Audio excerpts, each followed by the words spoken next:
We're here at the NYC Penya at Smithfield Hall.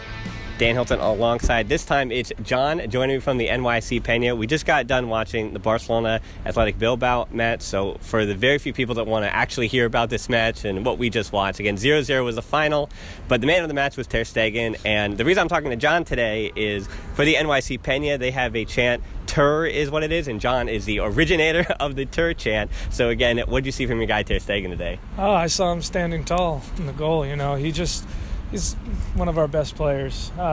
Someone I hope we keep for a very long time.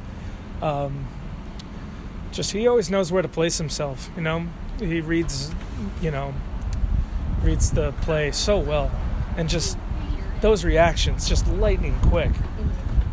I thought that was going to be a goal. I thought that was going to go in. Not to be negative, but the reason Ter Stegen had to do what he did today was because I thought the lineup that was chosen and the team that started the match at least just looked a little slow to it. That Busquets just looked a little slow to it today. Vidal didn't have his best. And yeah, so when they don't have the three best players at their best, it winds up being the match we saw. And do you find, John, that going forward throughout the difficult schedule we have, now they have a week off before it's Valladolid, and again, are you happy about just the result that is 0-0? They got through it, they didn't concede to Inaki Williams on the counter, and they just got through it? Or is it a matter of that we should have got the 3 points? 3 points at this time of the year is always important. I mean, this is the time of the year where, they're going to get tired by March, and to get 3 points now is very important. How was the Semedo at left-back experiment? Semedo, from what I hear, a couple of games ago, he was doing amazing. Like, he was the best player. I'm still not convinced by him. He passes back too much. Mm-hmm. He's supposed to be one of our most forward runners, and he's passing back constantly. I think what he is he got exposed now because of Alba not being in his normal spot and what he does. Alba just brings so much to you, and I think it's the same way where Dani Alba spoiled us for so long. I think in the same way Jordi Alba kind of spoils you, that Semedo is a modern right back. That's what a right back looked like. But Jordi Alba is unfortunately one of the top two left backs in the world, and I think that's where you get to it. The partnership with Jordi Alba, and even the partnership with Messi and Alves, those were just so special. They linked up and understood each other perfectly on the pitch.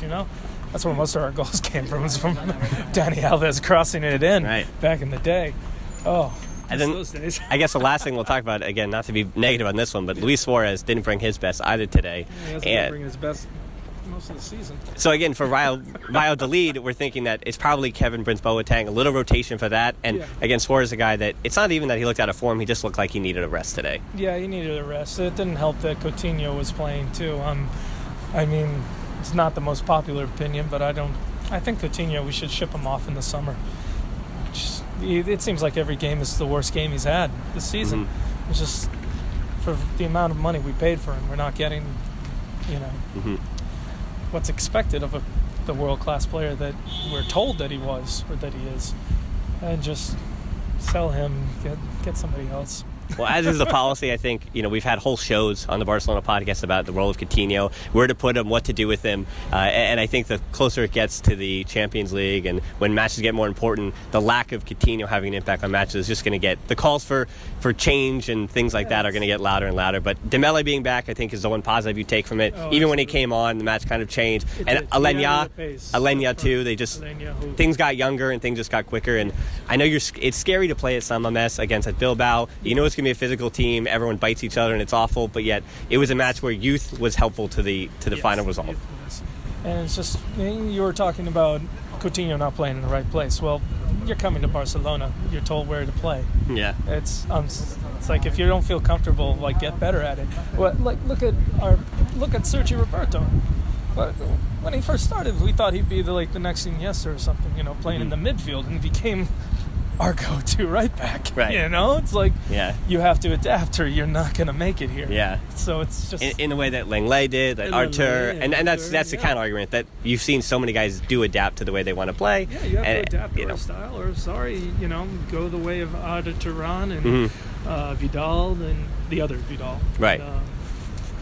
And then the final thing we'll wrap up with is for Bilbao. We haven't talked anything about them, but again, Inaki Penya is a star. We talked about Munian came on for them, the attacking midfielder, had a pretty good day, and again, normal Raul Garcia. We'll keep it PC here, but his garbage and rubbish that he brings to the field. But for Bilbao, when they were almost relegated or in the relegation zone earlier in the season. They fight their way back up. They were in a good run of form in a way that Barca wasn't coming off the 2 draws. Yeah. Is Bilbao a team that you personally want to see continue to stay up with that history, or are they a team that you kind of want to see suffer a little bit? No, I always like seeing them do well. Yeah. It's just like it adds, a little more drama to the Spanish league because, as they are from Basque, so right. It's always one of my favorite memories is just watching them and Barca play in the final and all the boos. It was just hilarious. Yeah.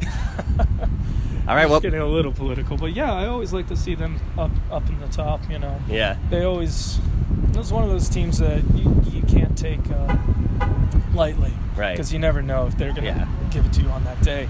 It's very, very a team that can surprise you. I mean, in the Cup, that 4-0 win is someone that we'll remember and we don't forget. But again, we're done with Bilbao now for the season, so it's now on to Real Valladolid. But again, this was John, this was Dan at the NYC Penya, and we'll talk to you next time.